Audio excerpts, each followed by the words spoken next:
Ladies and gentlemen, it is my pleasure now to welcome among us the Prime Minister of the Principality of Andorra, Mr. Xavier Espot Zamora. Dear Prime Minister, thank you so much for joining us today and for agreeing to this exchange of views.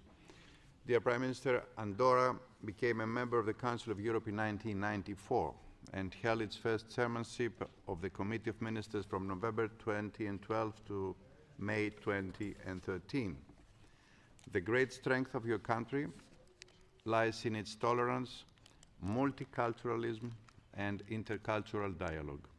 In Andorra, the organization of education through three systems, Andorran, French, and Spanish, fosters cultural enrichment and preserves national identity. Andorra has a 100% literacy rate. School is free, and students are multilingual.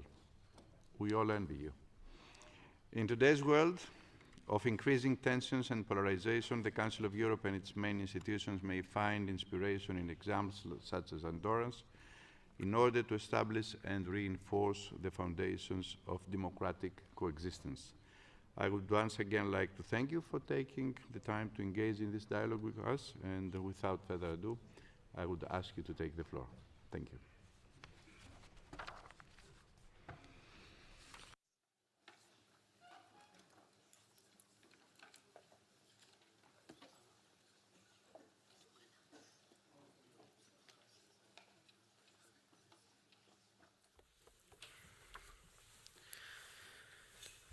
Monsieur le Président de l'Assemblée parlementaire.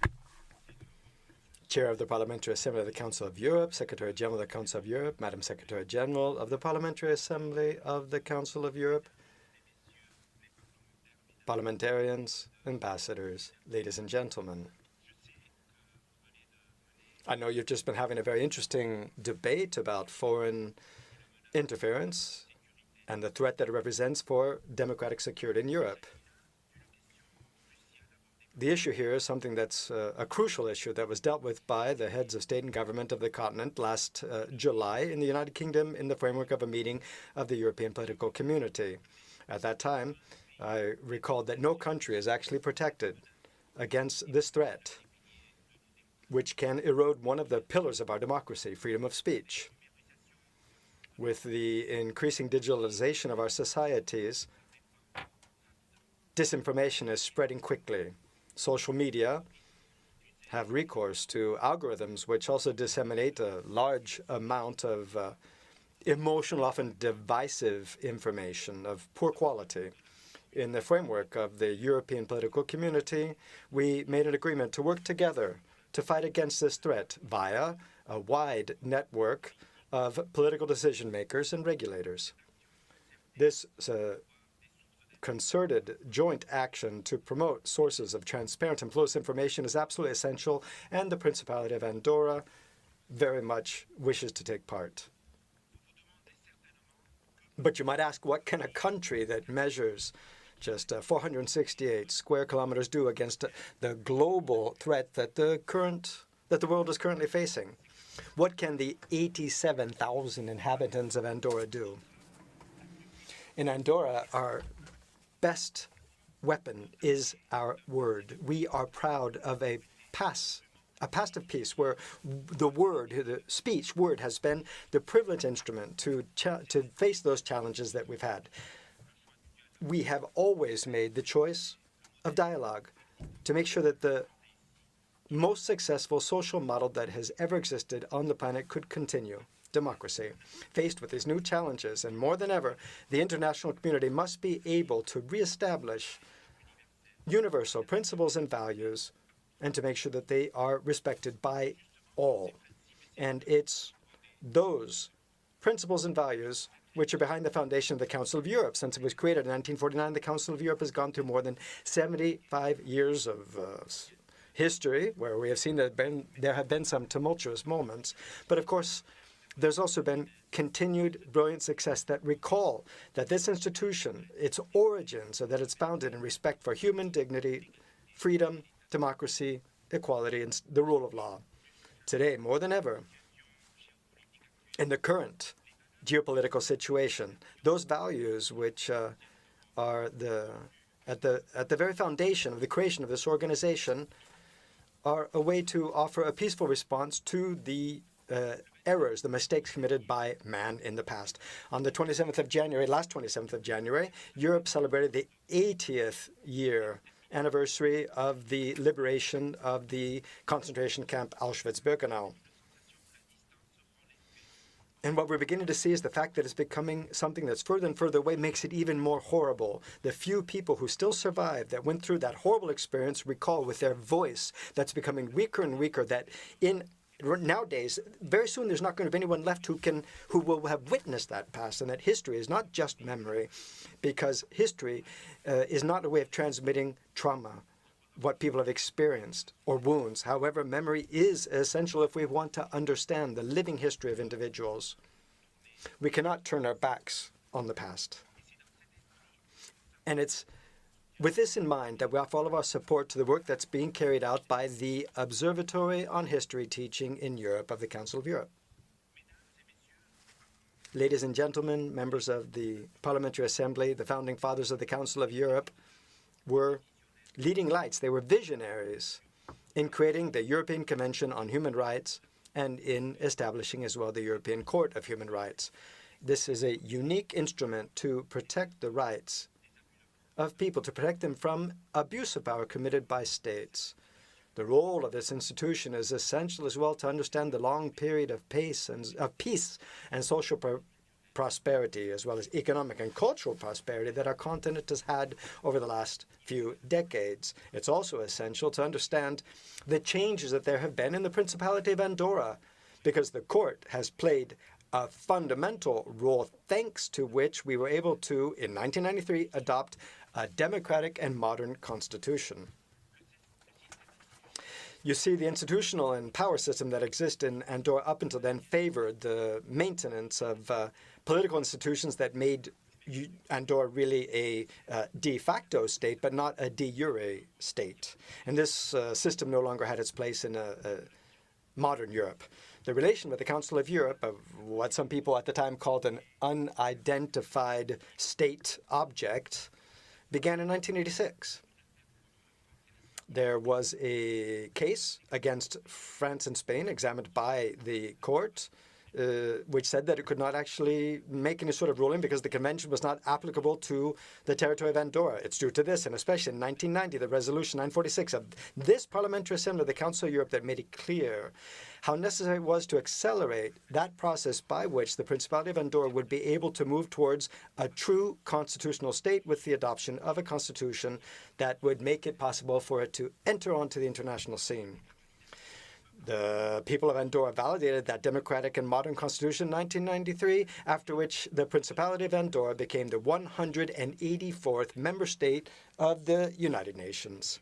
The next year, in November of 1994, that is to say, a bit more than 30 years ago, we joined the Council of Europe.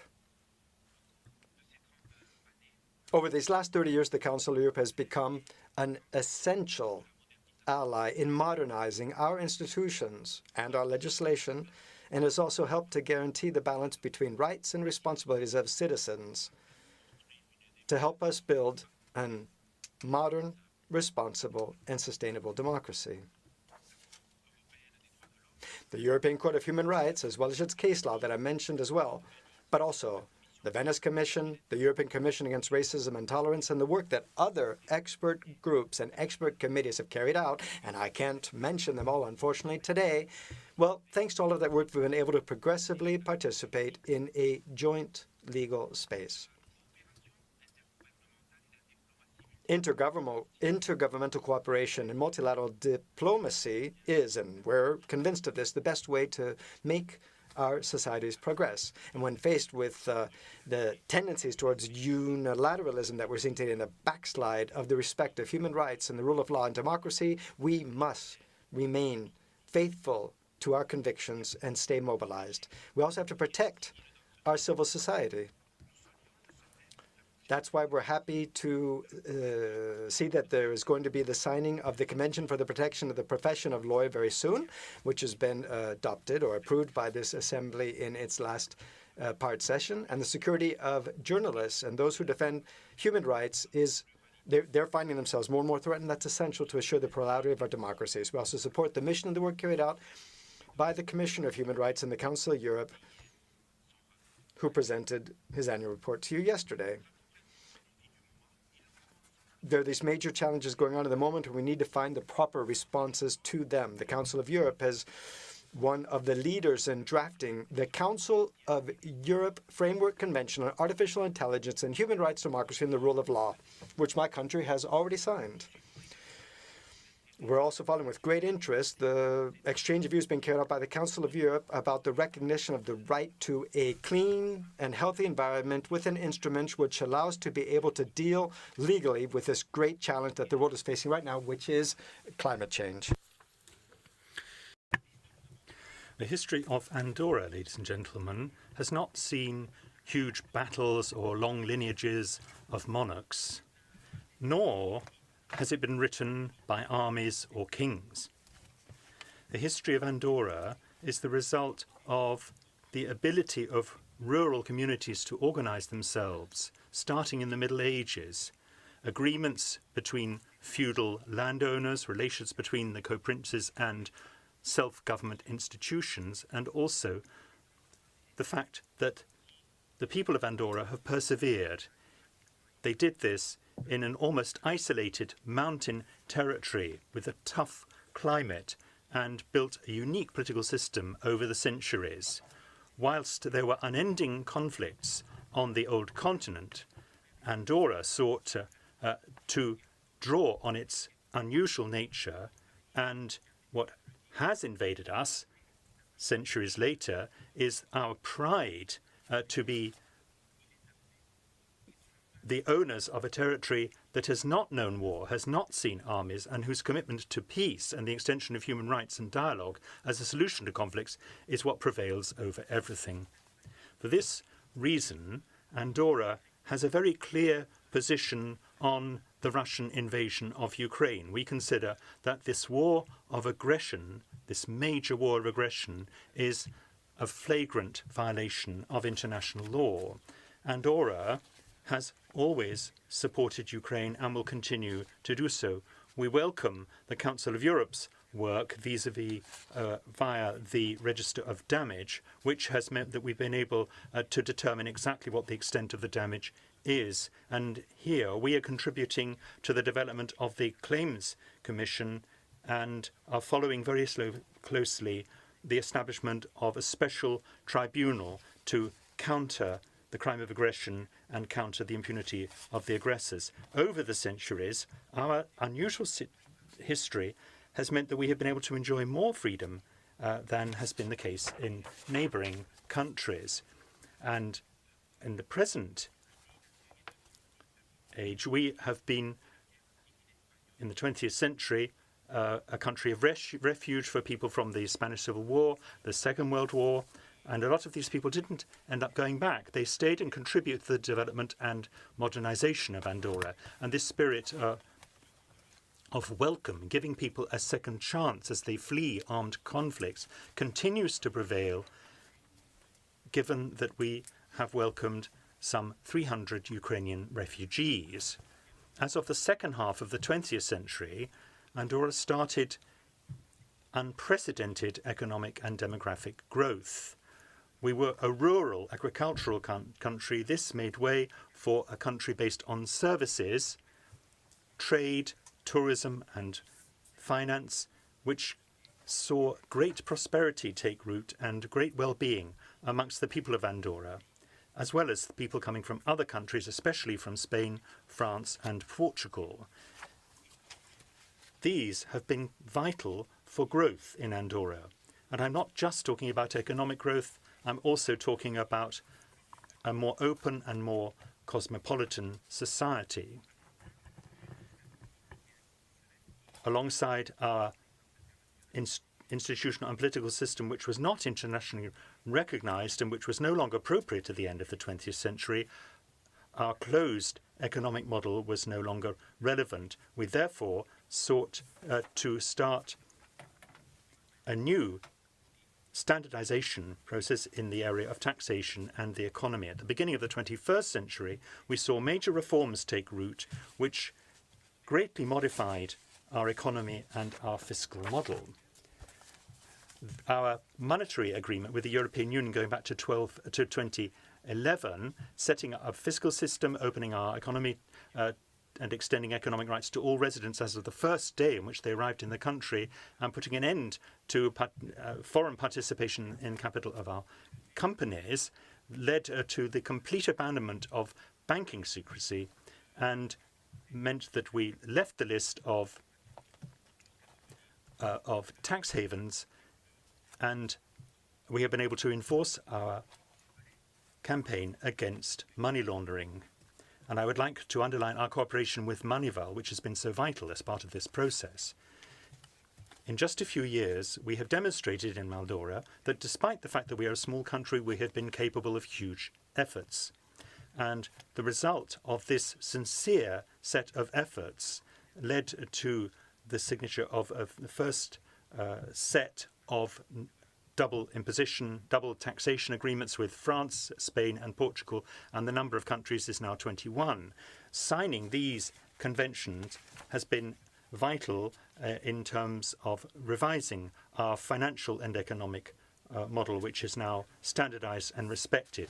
In 2020, under my government, given the pandemic at the time, we became a member of the IMF, and this is an organization which now identifies us as one of the strongest economies in the Eurozone. At the same time, Andorra has become a member of the Council of Europe's Development Bank, and this has facilitated the funding of modernization and digitalization projects in our public administration, and also helped us set up a national cybersecurity agency. Ladies and gentlemen, the challenges that small countries have to take up are not necessarily specific or unusual, as one might think. Andorra seeks to give better opportunities to its young people, to find a balance between growth and sustainable development, to attract high added value sectors, diversify its economy, and increase our social welfare and our security, and to continue to provide high quality public services. These are the most important challenges that we need to take up. And understanding and support and the involvement of our surrounding European environment are vital to us. Andorra and the European Commission have completed negotiations of an association agreement that will mean that we'll be able to consolidate the relationship which goes back to 1990 and the customs agreement with the European Union. We hope that this association agreement will soon be validated by the European Council. And then Andorra will hold a referendum. And this relationship with the European Union should help us to diversify our economy and offer our citizens an equality of opportunities in this area of common values. And here we hope that the accession of the EU to the European Convention of Human Rights, currently being negotiated, will soon be the case. Ladies and gentlemen, as I have already said, the relationship between Andorra and the Council of Europe has been vital for our institutional and legal development. Thanks to this cooperation, we have moved forward in modernizing our legislation. We have come into line with European standards in terms of justice, transparency, countering corruption, and more recently in the complex area of artificial intelligence. And this has put us in a position to ensure that the development of these new technologies upholds fundamental rights, and particularly for our young people. 13 years ago, the Principality held the presidency of the Council of Europe, and its main priority at the time was education in democracy and human rights. We did that because we firmly believe that education is the most powerful tool when it comes to ensuring real social cohesion, because it sets the appropriate example and contributes to the proper workings of democracy and the provision of freedom and equality. The 10 principles for democracy adopted at the Heads of State and Government Summit in Reykjavik in 2023 identify the importance of education for human rights and democracy and stress the need for greater participation of our young people in political decision-making. Given this aim, moving towards the European area of education and citizenship and human rights is something that we see right before us now. I would like to take this opportunity to greet the presidents of the Committee of Ministers who prepared the way to Reykjavik and those who have seen to the implementation of its principles since then. This declaration is a renewal of the vision and the objectives of the Council of Europe. And in this context, I would like to congratulate the Luxembourg presidency on the ambition of its programme, looking forward to the ministerial meeting in May. And I can confirm that our foreign minister, Ms. Imma Thor, who is with me here today, will be present at that occasion. I would like to support the Secretary-General in his objective to establish a new democratic pact with the citizens of Europe. We agree with you, Mr. Secretary-General, that revitalising democracy must be the priority for the Council of Europe for future years. The current period is vital for the future of Europe. We are dealing with global challenges that go beyond our frontiers: climate change, humanitarian crises, the challenge of new technologies and the defence of democracies, given internal and external threats. Andorra, despite the fact that it is a small country, can play an active role in building a collective and effective and supportive response to these challenges. Our voice, as of that with any other state, must be heard in our diverse and plural Europe. And today, before this Assembly, Andorra reasserts its wish to continue to be a model of peaceful coexistence and upholding the respective democratic principle. We would like to reiterate our determination actively to take part in the work of the Council of Europe, consolidating our institutions and sharing our experience with all the peoples of Europe. We believe in a Europe which is capable of uniting its efforts in order to ensure that justice and freedom prevail amongst its citizens. Solidarity amongst our nations must be the cornerstone of our common project. Ladies and gentlemen, on the 20th of March last, the General Syndic, who is the Speaker of our Parliament, pointed out here in this hall that democracy is above all an attitude and something which means that in Andorra we are aware of the fact that it is one of the most important achievements that we have made over the centuries. And I would like to underline the importance of those words today. On behalf of the people of Andorra, I would like to thank you for your attention, and I would like to underline our true wish for a strong, united Europe which is faithful to its founding principles. And together, wherever we are in Europe, whether we are from a big country or a small country, we must continue to build a Europe where our actions are guided by dignity, democracy, and justice. Thank you.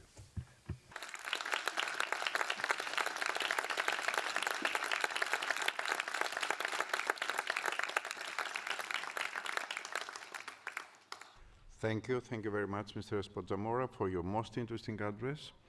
Members of the Assembly have questions to put to you, and we will first hear questions from the speakers on behalf of the political groups, and then hear a response from Mr. Espot Zamora to those questions. I remind them that questions must be limited to 30 seconds and no more. Colleagues should be asking questions and not making speeches. I will start with Annika Strandhal on behalf of the Socialist Democrats and Greens. Thank you.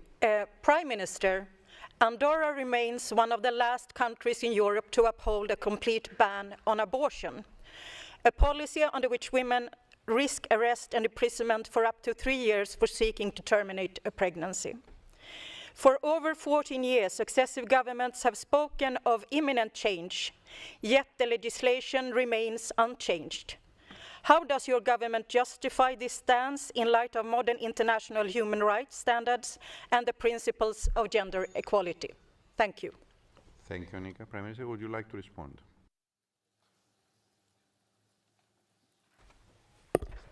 Thank you very much. If you don't mind, I will answer in French. It's easier for me. Je vous remercie pour... Thank you very much for the question. The issue of abortion in our country is a very delicate issue. It's something that must be analyzed, dealt with, not only from the point of view of gender equality and women's rights, but of course you also know that there's an institutional involvement in that. We have something I mentioned in my speech. We have a long history of democracy and peace and independence as well, which has been supported as a consequence of our particular institutional structure. We have two co-princes. That's been the case for over 8 centuries. Indivisible, equal, the President of the French Republic and the Bishop of Urgell. You know, the Bishop of Urgell represents the Catholic Church, aside from also being the head of state of Andorra. So from this perspective, one can understand that any reform carried out, and we are very much committed to do so, must be made compatible with that objectives that I mentioned before. Obviously, we want to move forward with women's rights. We would like these progress to be made as ambitiously as possible, but at the same time, we want to be able to maintain our institutional structure. So with this perspective, we are working right now on this, carrying out fruitful debates and exchange of views with one of our heads of state, with the Bishop of Urgell, but also with others to try to find creative solutions that will lead to this compatibility. We're working on depenalizing abortion. That would be approved before the end of this legislature. I'm convinced of that. And I've taken this commitment myself as well to make sure that this would be done. It will be done. And that will perhaps make it possible as well for women to be able to abort on Andorran territory, but there will be economic support for women who are in vulnerable situations to such a mistake that from a practical point of view, practically at least, there will be no possible penal response to anyone who has an abortion. There will also be support and public compensation for the expenses made so that all Andorran women can have abortions if they want to. Thank you. Next is Mrs. Belen Hoyo on behalf of the European People's Party. You have to insert your card first.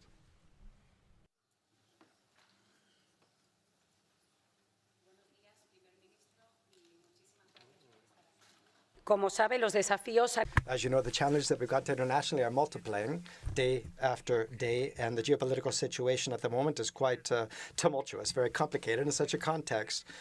The great powers are fostering bilateral relations, bilateralism. And obviously Andorra, which is a small country, that's not something that's good for it. That's what we wanted to ask you. How do you intend on fostering and promoting multilateralism, and if you have any specific measures in mind? Thank you.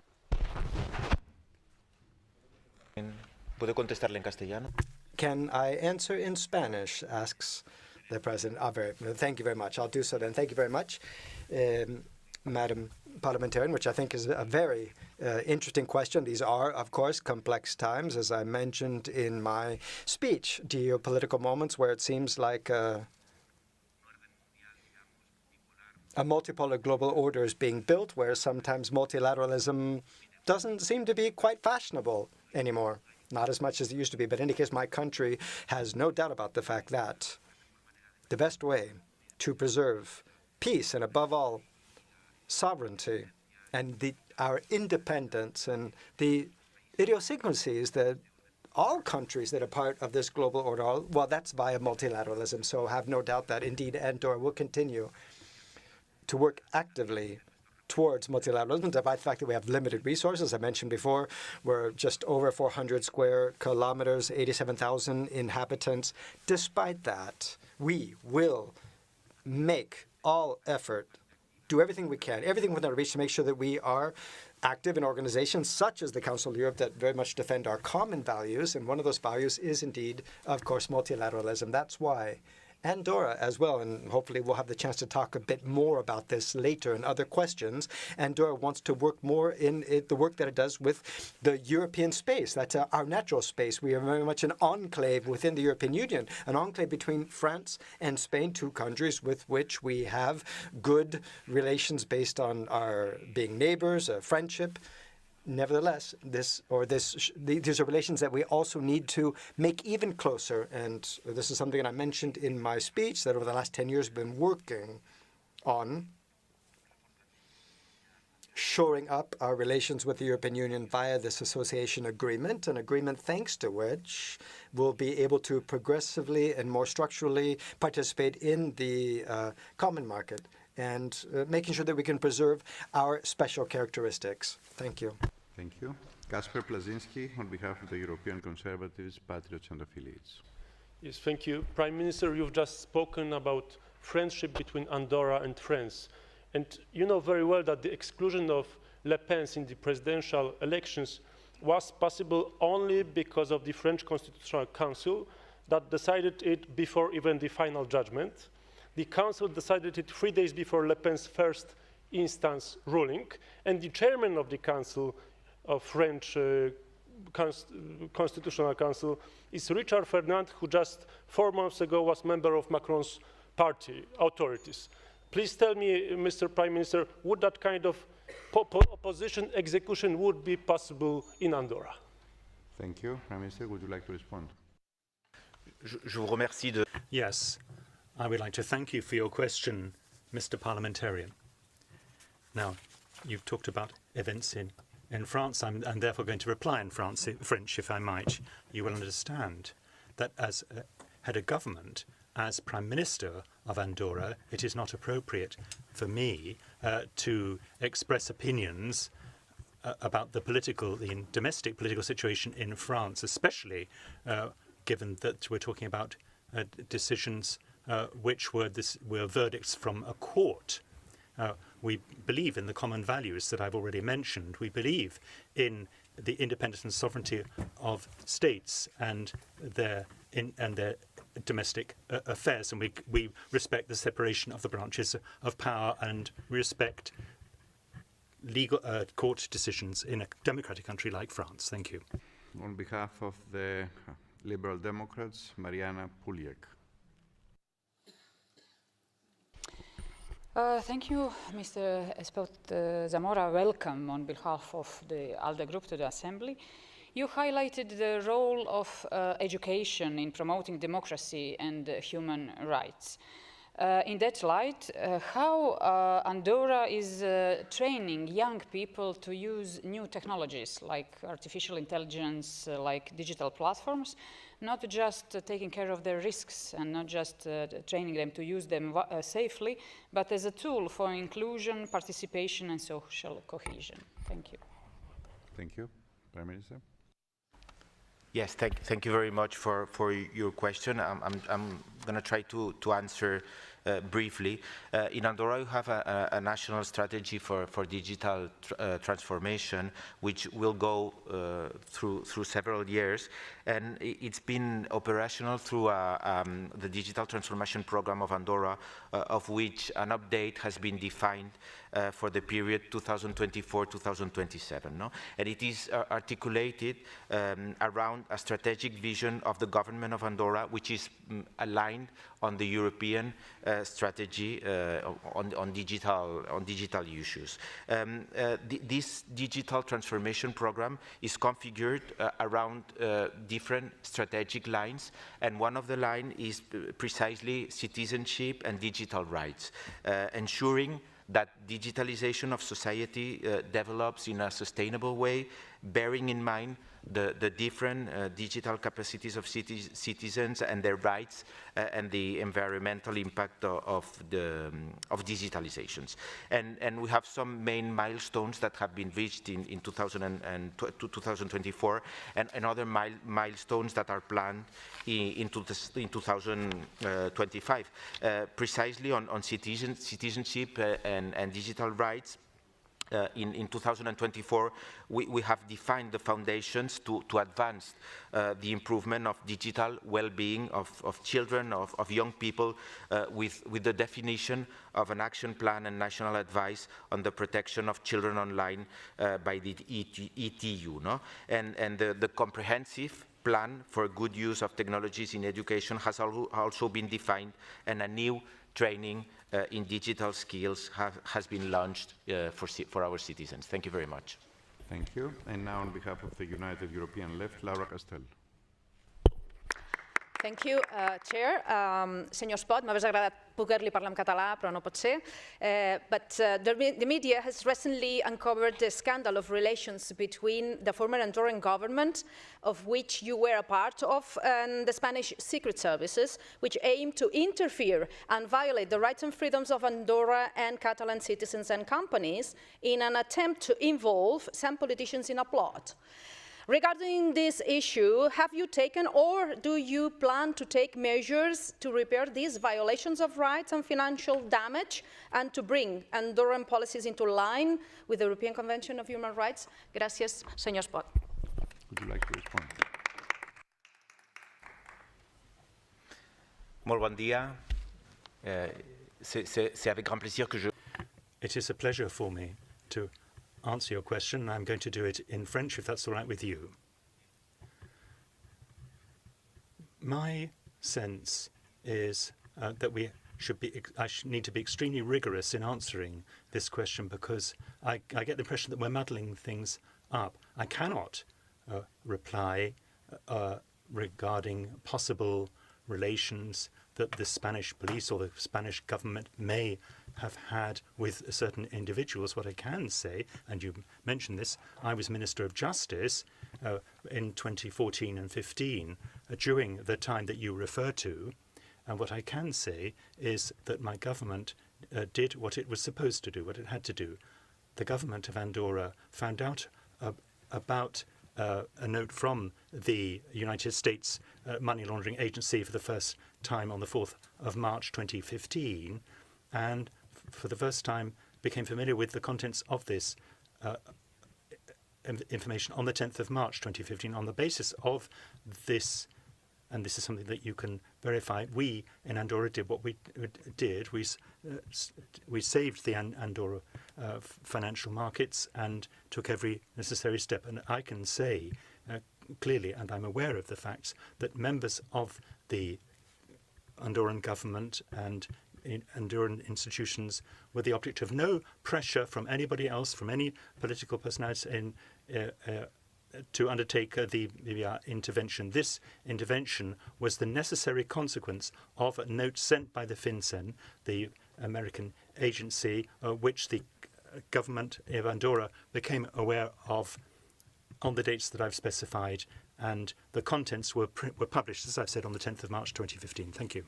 This was the questions on behalf of the political groups, and now I will give the floor to my colleagues who are in the speakers list. I have 4 of them, so I would like to ask them all to address their questions, and then please take some notes if you want and give an answer to all of them. I will start with Mr. Vladimir Vardanyan. Vladimir, you have the floor. Thank you, Mr. President. Mr. Prime Minister, Andorra is a country which is a Council of Europe member, which is surrounding by the EU countries, but not being a member of the European Union. You already mentioned you have started negotiations with the European Union on an association treaty or agreement, and Armenia also declared that it would like to be as close to the European Union as it might be possible. So I would like to know your opinion, and my question is the following. What do you think, how Andorran experience might be useful for other countries, including Armenia, on this perspective? Thank you. Thank you, Vladimir. Gerardo Giovanoli is next. Grazie. Thank you, President. Thank you, Prime Minister, for your statement. And I would like to greet you as the second smallest country of the Council to the fifth one. And this seems like a competition, but of course we're both beaten by Monaco in this competition, which is the smallest state. I would like to ask you about the relationship between small states and multilateral organizations, because these have been undermined recently. There is one class of state that needs respect for international rules and diplomacy, and that is small states, because we don't have armies and we don't have economic power, but very often the quality of our life and the proper human rights respect is upheld in our small states more than elsewhere. Thank you. Next. Gracias, presidente. Señor Espot. Thank you very much, Chairperson, Mr. Espot as well. I do want to come back to it, but in Andorra, abortion is illegal in all circumstances. There are no exceptions, including when there's been rape, when the fetus is deformed, or when the mother's life is at risk. And this is a problem of human rights that actually separates from the democratic principles that are valid in the rest of Europe. And this forces women in Andorra to move to other countries to have an abortion. In Catalonia in 2023, it was 142 women who did so. So for that reason, under what circumstances do you plan on implementing the free and accessible abortion in Andorra, and with what timeline? Pisco is next. Paolo, long time no see. Where are you?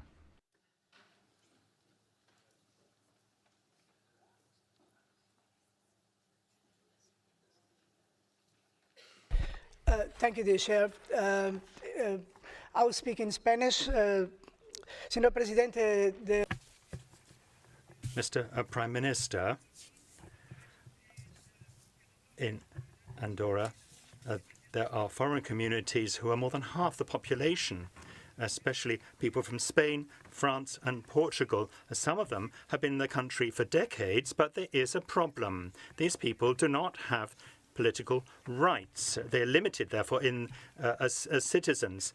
And as Andorra becomes closer to the European Union, is the government looking into the opportunity of providing citizens from the European Union with the possibility to vote in local elections? Thank you. Thank you, Paolo. And now with the floor to Mr. Espot Zamora to reply. Thank you very much. I'll try to answer briefly to these different and various questions. Maybe podemos empezar con la cuestión del aborto, porque es una cuestión que... I'd like to start with the question of abortion. I've already replied to a similar question, and you have asked the question again. I have no problem with that, but I can reply again. But there's not much that I can add to what I've already said.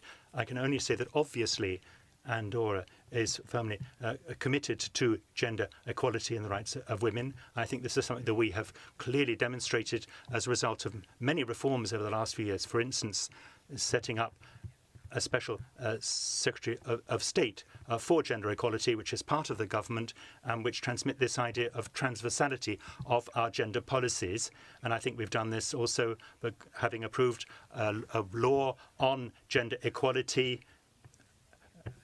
the equality of men and women, that is one of the most avant-garde laws in Europe. But we have this reality when it comes to abortion. But this is not a matter of a lack of conviction, political conviction, nor is it a decision rooted just in ethics or religious, but it's also a fundamentally institutional issue. And this is why, because of our unusual institutional situation, which has been built up over centuries and centuries, this is a structure in Andorra which is very unusual. And ultimately, it has been very useful for the survival of a tiny country like Andorra. And therefore, when we engage in reforms, we have to balance all these things up. And we're taking all this into account. We're having a serene and frank debate with the bishopric in Andorra in order to find a solution which suits all the interests in play. And at the same time, we want to make sure that abortion is available. There will be no doubt about this. But it will not be possible for abortion to take place in Andorra, but we will be providing support. We will, public services will be provided, and there will be financial support for women who find themselves in a vulnerable situation. And therefore, what we're trying to achieve is the same practical effect without any kind of criminal punishment of anyone who engages in an abortion. So I hope that I have replied to your question, and I'm just pointing out that this ambition that we have is something that will lead to a change in the next few years, and that will happen before the end of the current government. On the question of nationality now, what is clear is that Andorra has a system based in its constitution which doesn't prohibit double nationality, but we have you have to wait for 20 years, and it's only 3 years if it's via marriage, and it's only 10 years in other circumstances if you wish to become Andorra. But our guests from Portugal, Spain and France, these are the countries which we have the closest relation with. A lot of people have been in Andorra for a long time. But what I'm saying is that our rules, compared with other microstates, are some of the most flexible. And I'm saying this because ultimately the question of dual nationality and access to nationality is not something that you can deal with in the country when half the people in the country are, where there are only 80,000 of us, 87,000, and if we were to have a dual nationality, 90% of our citizens would have dual nationality, and therefore the Andorran nationality wouldn't really have any value. It would just be symbolic, completely different from Spain, France, and Portugal. And therefore, from this point of view, we need to take into account the specificity of Andorra, and naturally, we need to make efforts vis-a-vis citizens from other countries, and we are going to commit to changing our nationality law to make sure that we're not talking about 20 years. We're going to talk about a shorter period, and that there may be a key which can be acquired over the 20 years. But what is clear is I would like you to take into account that access to nationality and the prohibition of dual nationality is something that reflects the reality of a small country where essentially Andorrans will end up being the minority, and we need to take this into account. So we have Juris, but Jus Soli as well, and the important thing is that Andorran nationality, if we were to allow a comprehensive dual nationality, Andorran nationality would no longer be meaningful. It would just be symbolic. And I'd also like to reply to another question, that part of this issue is something that we will resolve via the association agreement with the European Union, because this agreement will give us the opportunity to offer extra rights when we're talking about member countries who will become associated with Andorra via the association agreement. And I think that many of these problems will simply disappear. But bearing in mind that foreigners in Andorra can enjoy every other right in Andorra as of the first day in which they arrive in the country. And on the association agreement, to your questions, I would say that the discussions regarding the conclusion of the association agreement between the EU and Andorra and San Marino are nowadays at a pivotal stage, no? Following nearly 9 years of negotiations and more than a year after finalizing the discussions at the negotiators' level. In our view, we have reached a balanced, a mutually beneficial and a comprehensive agreement. The challenge has been considerable, but I think that we have succeeded in delivering a text that fully respects the mandates entrusted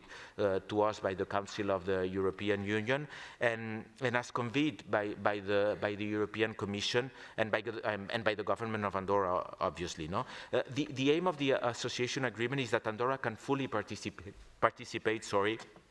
in this market, in the common market, in an adapted way, maintaining our specificities, and all this will, in our point of view, will facilitate trade, the mobility of people, the provision of services and financial investments, and will also create opportunities for the citizens and businesses of our country, which we do not have at this moment. No? Participation in the internal market also will allow Andorra to participate to European programs, which is a very successful network of European cooperation that we not have at our disposal now. No? And it is important also to stress that taxation, that is to say tax regulation, foreign policy, border control are outside of the association agreement, as well as policies that are no longer within the competence of the European Union, such as public health, education, culture, social policy. No? Anyway, and I want to say this here today, we deeply appreciate the unwavering support of the member states through this process.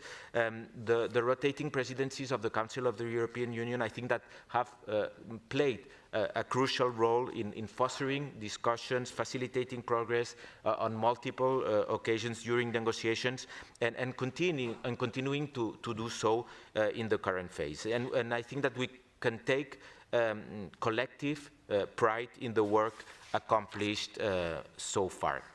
You know that Europe all the world is navigating uncertain times, and the European Union and its values, I think that serve more than ever as a guiding beacon amidst this uncertainty.